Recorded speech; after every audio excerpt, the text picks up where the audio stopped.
Hello everyone, welcome to my channel in study for you. और जो आज का चैप्टर है ये चैप्टर नंबर 6 है और जिसका नाम है लाइफ प्रोसेस। और जो ऑलमोस्ट चैप्टर आपके जो है यहाँ पर कंप्लीट हो चुके हैं यूट्यूब पे। मैंने आपका जो है यूट्यूब पर फर्स्ट चैप्टर कंप्लीट करवा दिया है। फर्स्ट चैप्टर आपका कंप्लीट हो गया है, देन सेकेंड चैप्टर कंप्लीट हो गया है, फोर्थ चैप्टर कंप्लीट हो गया है, फिफ्थ कंप्लीट हो गया है। ये आपका है चैप्टर नंबर 6।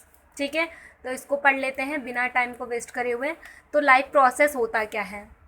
लाइफ प्रोसेस तो आप समझ पा रहे होंगे, हमारे डेली का जो भी हमारा प्रोसेस होता है, हमारे जीने का, खाने का, पीने का। हम सांस लेते हैं, खाना खाते हैं, तो ये सारी चीज़ें हमारी प्रोसेस में आ जाती हैं। ठीक है, लाइफ प्रोसेस का मतलब होता है हम अपनी लाइफ को किस तरीके से मेंटेन रखते हैं या हमारे सिस्टम किस तरीके से वर्क करते हैं। ऑल ओवर सारी चीज़ें हम इस चैप्टर के बारे में पढ़ेंगे। मैं इस चैप्टर में आपको ऑल ओवर सारी बेसिक से लेकर एडवांस तक ऑल ओवर सारी चीज़ें कवर अप करवाने वाली हूँ। तो वीडियो को लास्ट तक देखिए और जो डाउट है वो आप क्लियर कर सकते हैं। प्लस में आप वीडियो को अगर आपको नहीं समझ आता है तो वीडियो रिपीट कर सकते हैं, बिकॉज़ वीडियो आपके पास हमेशा के लिए ही सेव रहने वाली है यूट्यूब पर। क्लियर? और वीडियो को जो है चैनल को सब्सक्राइब ज़रूर कर लो। चैनल को सब्सक्राइब करने से होगा क्या, आपको जब भी वीडियो अपलोड होगी तो आपको नोटिफिकेशन मिल जाएगा। ठीक है, अच्छा तो फर्स्ट स्टार्ट करते हैं, न्यूट्रिशन होता क्या है। तो न्यूट्रिशन हमारा एक तरीके का जो हमारे ऑर्गेनिज़म होते हैं, ठीक है, उनका खाना लेने का जो प्रोसेस होता है एक तरीके से, या फिर यूटिलाइज़ करना, दैट मीन्स अपने पास इकट्ठा करके रखना, ये प्रोसेस जो होता है उसी को ही हम न्यूट्रिशंस कहते हैं। Clear? The process by which an organism take food and utilize. ठीक है, ऐसा प्रोसेस जिसमें ऑर्गेनिज्म मतलब होता है कीड़े मकोड़े या फिर जो भी लिविंग थिंग्स होती है। क्लियर? तो ऐसा प्रोसेस जिसमें ऑर्गेनिज्म क्या करते हैं, खाना को टेक करते हैं, लेते हैं, प्लस उसका यूटिलाइज करते हैं। ठीक है, उसी को हम क्या कहते हैं, न्यूट्रिशंस कहते हैं। आई होप आपको ये छोटी सी डेफिनेशन लर्न हो गई हो। देन उसके बाद है नीड ऑफ न्यूट्रिशंस। हमें न्यूट्रिशंस की ज़रूरत क्यों पड़ती है? तो आपको ये बहुत अच्छे से पता होगा क्यों पड़ती है हमें न्यूट्रिशंस की ज़रूरत। क्योंकि देखो, हम लोग खाना नहीं खाएंगे तो हम अपनी कोई भी एक्टिविटीज़ नहीं कर पाएंगे, अपना काम पूरा नहीं कर पाएंगे। ठीक है, और वो काम पूरा किस वजह से होता है, हम खाना खाते हैं।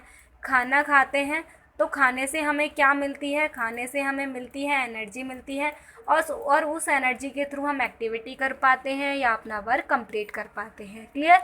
तो organism need the energy to perform various type of activity. ठीक है, ऑर्गेनिज्म को डिफरेंट टाइप की एक्टिविटीज़ करने के लिए एनर्जी की ज़रूरत होती है, और जो एनर्जी उन्हें कहाँ से मिलती है, न्यूट्रिशन से मिलती है। ठीक है, न्यूट्रिएंट्स जो उनको है ये एनर्जी प्रोवाइड करते हैं। प्लस में जो ऑर्गेनिज्म को ज़रूरत होती है न्यूट्रिशंस की, ग्रोथ के लिए और रिपेयरिंग के लिए, दैट मीन्स जो वो खाना खाते हैं वो एनर्जी तो देते ही हैं, और साथ में बॉडी के रिपेयरिंग में भी, सेल रिपेयरिंग में हेल्प करता है। आप जानते हैं आपकी बॉडी जो है, आपकी बॉडी का सबसे स्मॉलेस्ट यूनिट जो है, स्मॉलेस्ट यूनिट क्या है, सेल है। सेल से बने हुए हैं न्यूट्रिशन, सेल से बने हैं टिश्यूज़, टिश्यूज़ से बने हैं क्या, सिस्टम, ऑर्गन्स, ऑर्गन से बने हैं सिस्टम, और सिस्टम से बने हैं बॉडी। क्लियर? सेल से बने हैं टिश्यू, टिश्यू से बने हैं क्या, ऑर्गन, ऑर्गन से बना है सिस्टम, और सिस्टम से बनी है हमारी पूरी बॉडी। क्लियर? इसके बाद है न्यूट्रिएंट्स क्या होते हैं। अब न्यूट्रिएंट्स क्या होते हैं ये देख लेते हैं। न्यूट्रिशंस होते क्या हैं? न्यूट्रिएंट्स होते हैं मटेरियल्स प्रोवाइड न्यूट्रिशंस ऑर्गेनिज्म, जो आपके मटेरियल न्यूट्रिशंस प्रोवाइड करते हैं किसी भी ऑर्गेनिज्म को, उसे हम क्या कहते हैं, न्यूट्रिएंट्स कहते हैं। अब है मोड ऑफ न्यूट्रिशंस कितने टाइप के होते हैं।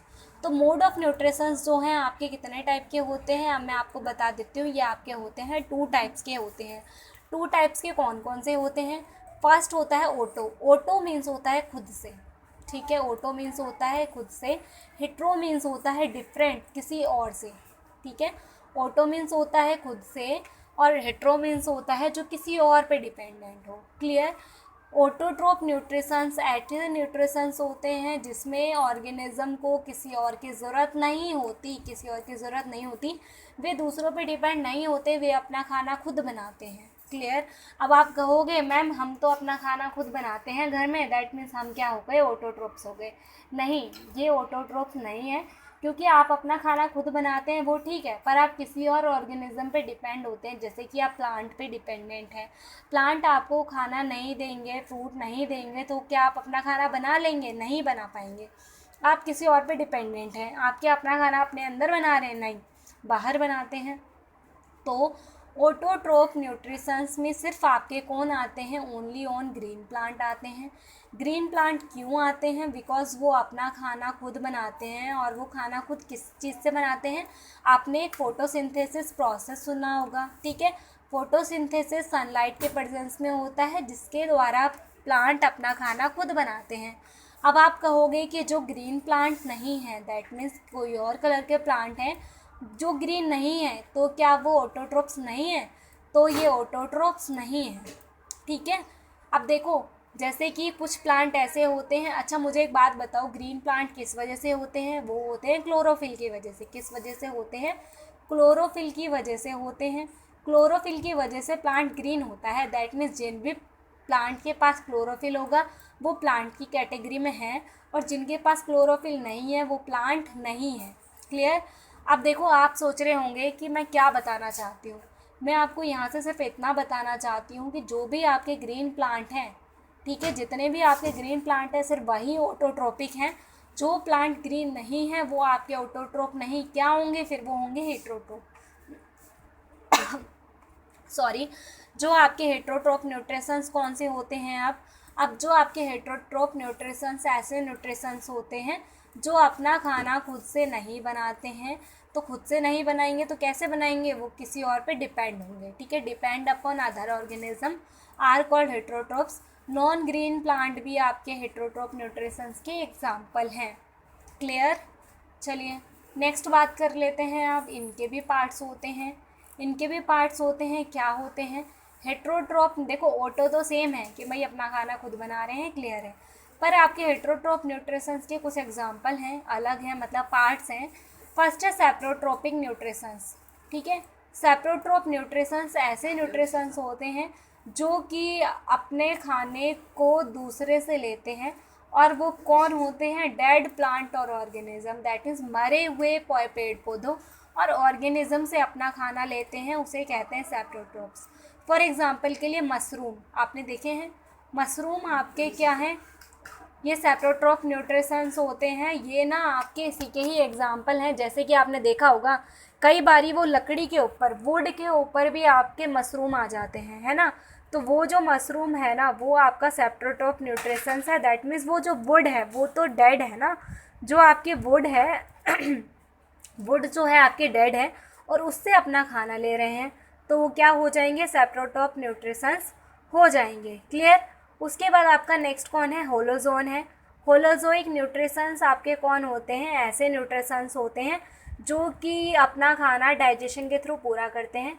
जो खाना खाते हैं, दैट मीन्स इंजाइशन करते हैं, डाइजेशन करते हैं, देन एजेशन करते हैं। दैट मीन्स खाना खाते हैं, डाइजेस्ट करते हैं और प्लस में उसको बाहर निकाल देते हैं खाने को, ठीक है।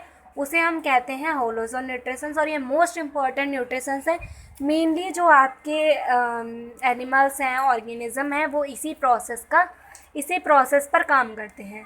उसके बाद है पैरासिटिक न्यूट्रिशंस। आपके ऐसे न्यूट्रिशंस होते हैं जो कि लिविंग प्लांट से अपना खाना लेते हैं। किससे लेते हैं? लिविंग से अपना खाना लेते हैं। जैसे कि in this nutritions the organism depend living another organism are called parasitic, ठीक है। इसमें लिविंग के ऊपर डिपेंड होते हैं, उसमें डेड के ऊपर डिपेंड होते थे। क्लियर? अब देखो होलोजोन की कुछ मैंने यहाँ पर पार्ट्स बताए हुए हैं, वो पार्ट्स देख लो आप। क्या है? अभी मैंने आपको एक चीज़ बताई थी, इंजेक्शन आता है। दैट मीन्स इंजेक्शन का मतलब है सिर्फ खाने को मुंह में डालना। अब आप कहोगे कि चबाना भी है क्या? नहीं, चबाने में आपका डाइजेशन स्टार्ट हो जाता है, आपका डाइजेशन माउथ से ही शुरू हो जाता है। तो सिर्फ आपने अपना खाना हाथ में पकड़ा और कहाँ डाल दिया? मुंह में डाल दिया, वो क्या हो जाएगा? इंजेक्शन हो जाएगा। क्लियर? खाने को लेना और मुंह में डाल देना, बस उसी को कहेंगे इंजेक्शन। और आपका डाइजेशन माउथ से ही स्टार्ट हो जाता है। आपने माउथ में चबाया, देन उसको निगलने के बाद आपके स्टमच में डाइजेशन हुआ, वो सारी चीज़ें आपके डाइजेशन में आ जाती है। दैट मीन्स जहाँ से आपका खाना पचना स्टार्ट हो जाता है, ठीक है। खाना आपका कॉम्प्लेक्स फॉर्म से सिंपलर फॉर्म में कन्वर्ट होना स्टार्ट हो जाए, उसी को हम कहते हैं डाइजेशन। देन एब्जॉर्प्शन होता है, दैट मीन्स आपने खाने को डाइजेस्ट करा और आपकी जो इंटेस्टाइन होती हैं वो उस फूड को अपने पास एब्जॉर्ब करती हैं प्लस अदर बॉडी में एनर्जी की फॉर्म में ट्रांसफ़र कर देती हैं, इसे कहते हैं एब्जॉर्प्शन। उसके बाद आ जाता है एसिमुलेशन, दैट मीन्स एनर्जी को निकाल के यूटिलाइज़ करना, और लास्ट आ जाता है एडिशन जिसमें खाने को रिमूव कर देना आ जाता है। क्लियर? उसके बाद है human digestive system, most important आपका ये टॉपिक है। क्लियर? क्या है? मोस्ट इम्पॉर्टेंट आपका ये टॉपिक है। इसको ज़रा मैं आपको समझाती हूँ कि किस तरीके से वर्क करता है। ठीक है, ये ना अगर आप मेरे साथ साथ आप इसको फॉलो करते हैं ना तो आप इस डायग्राम को ना बहुत जल्दी कंप्लीट कर लेंगे। और ये टॉपिक मैं आपको नेक्स्ट वीडियो में बताऊंगी, ह्यूमन डाइजेस्टिव सिस्टम, बिकॉज अभी जो मैंने चीज़ें बताई हैं आप इन चीज़ों को अच्छे से लर्न करिए, समझिए कि ये किस तरीके से काम करती हैं। उसके बाद नेक्स्ट वीडियो देखिए ह्यूमन डाइजेस्टिव सिस्टम। ठीक है, आई होप आपको ये वीडियो समझ आ गया होगा। Thank you so much watching my video.